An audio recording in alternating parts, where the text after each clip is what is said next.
Chapter 28. After all the traumatic stuff in Jamie's death, losing other people who I thought were friends only to find out they were fair weather friends, the revolving door started and more of the same hit the pike.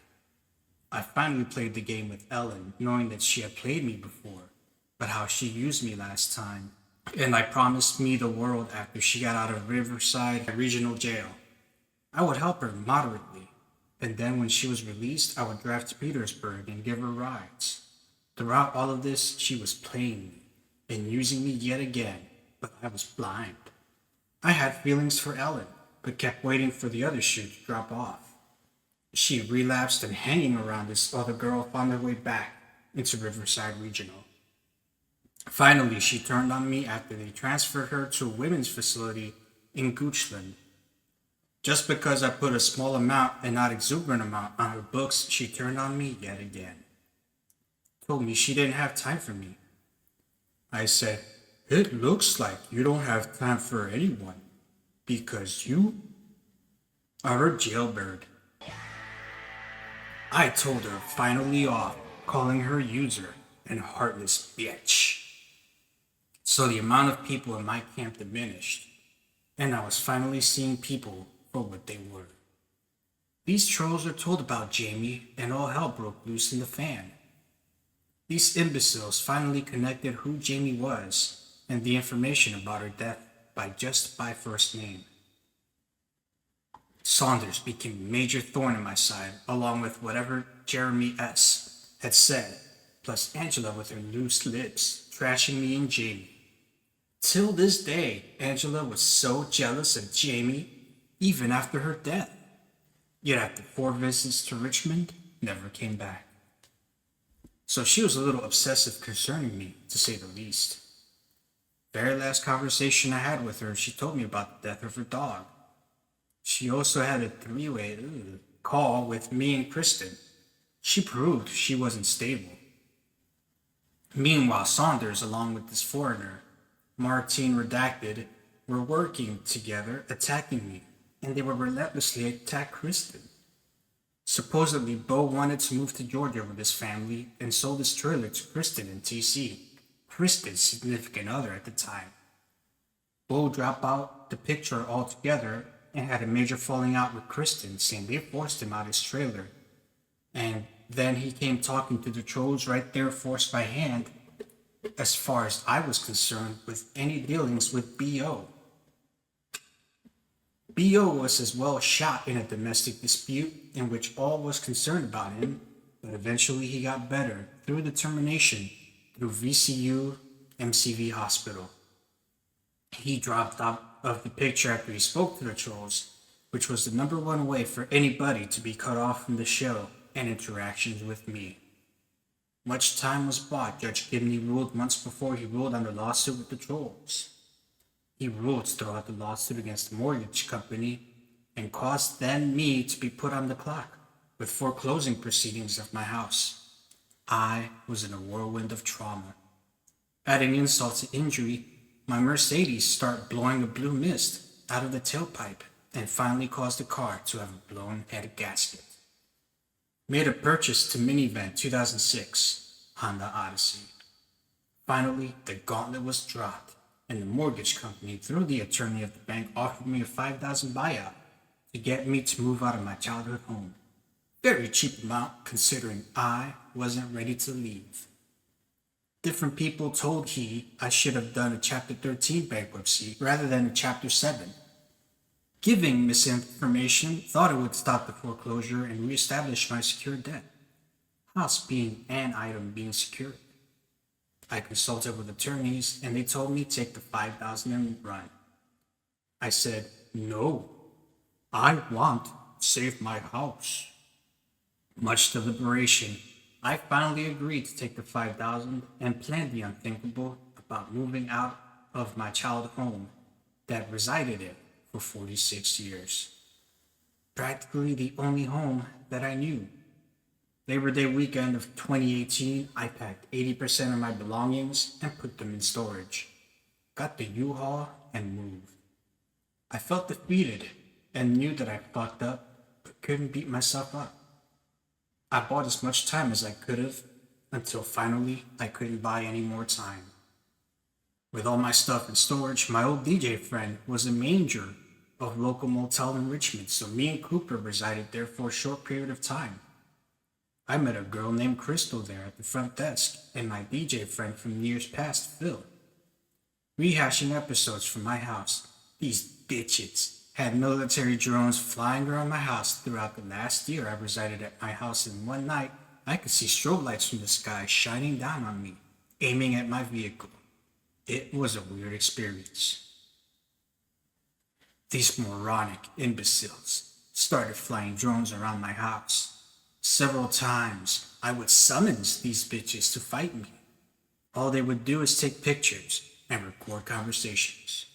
One of the trolls infiltrated himself as a victim under the name Chris Perron, aka Billy Baxter.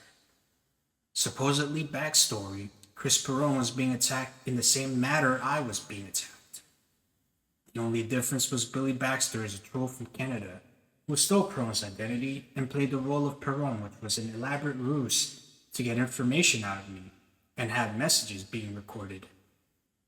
After the home was vacant, trolls broke in and recorded the house. Some items were left at the house that I couldn't store.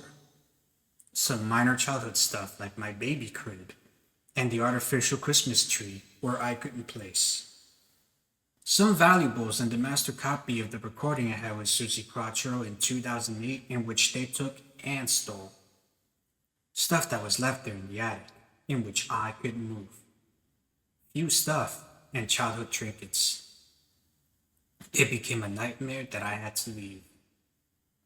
When the bank sold the house to an real estate agent, Saunders drove by and started filming the conversation, trashing me to the real estate owner, which was filmed on the internet under that foreigner sock account, using my last name, and play on Alex Jones' show InfoWars, only to change it up using my last name, calling it Yarid Wars.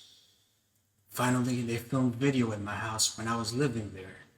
Not sure if my roommate let them in or if they broke in. Either way, this was done under the radar and was a criminal act that was created. Police reports were being made left and right. Meanwhile, Saunders kept trying to make contact with me, and I told him to leave me alone before he gets his ass kicked. This Saunders character had machine guns and guns of all types around him for being an puss that he is. He was destined for an ass kicking in the worst way. He fueled up this drama by giving them tabs on me. Needless to say, I was growing weary of the drama and confided in Kristen, since we were both in the same boat in dealing with these constant attacks these trolls did. 2. Self-loathing. Alleged private investigators supposedly started to follow me under the dirty money that Ford was giving them.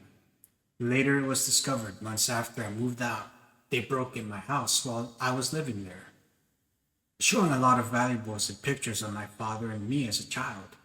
These bitches broke in without my knowledge and filmed it. They broke in again after the house was vacant, and I had moved out to rehash what was previously stated. This Michael Saunders spoke to the realtor to badmouth me to her, making up stories saying that I was breaking in the house late at night sleeping there. Saunders told the realtor that I trashed the house and all a bunch of other bullshit, when in fact I made only one appearance to try to get a third party to buy the house back to regain ownership on a rent-to-own situation. The lady would listen to my proposal and eventually sold it to a couple, which sealed the deal against me getting the property back in a last-ditch effort. These trolls took the satisfaction of me losing my house and thought they celebrated it to happen. In all actuality, it was my fault, and the fact I used all the loopholes I could to stay in the house longer, knowing I was only buying as much time as I possibly could. Putting up a valiant effort, there was nothing more I could do. I began living out of various hotels, and some nights sleeping out of my car. At night I wasn't working at Amazon, getting hotels and motels, sometimes sleeping out of my car. Holidays were drawing closer, and going through a deep depression, I ended up becoming a hermit while I felt the doors closing on me with no help and feeling totally at my lowest and practically losing everything I had, and no one seeming to give two shits about my ordeal. My friends became more smaller and smaller, knowing I couldn't trust anyone. I eventually became friends with a military guy who was camped out in Germany named Kevin E. Kevin E helped me through this period of time. The holidays seemed bleak, and everything seemed not real, and Christmas didn't even seem to be Christmas. These trolls would stop at nothing to try to cause more issues for me, and kept the drama up by ringing my number at all hours of the day and sending me constant inappropriate emails. The long-awaited court case was a month away, starting the new year of 2019. Not knowing how to proceed with that since I was being totally overwhelmed with circumstances and the constant fuckery these trolls were doing. We finished the 2018 season at Comcast, and that was the last year it was being done at the Comcast studios, with plans of moving all the equipment to the Richmond Public Library, which this brings out drama within itself to unfold. It was Christmas Eve, and I grabbed a bag of Jamie's old IHOP shirt out of a bag of clothes that I held on to. I cried my eyes out and asked out loud for Jamie to show me a sign was still with me. Back of her work items, and attached was a semi-letter she began writing supposedly with my name saying, "George, did you see this? It must mean you kept this bag, and I'm no longer present.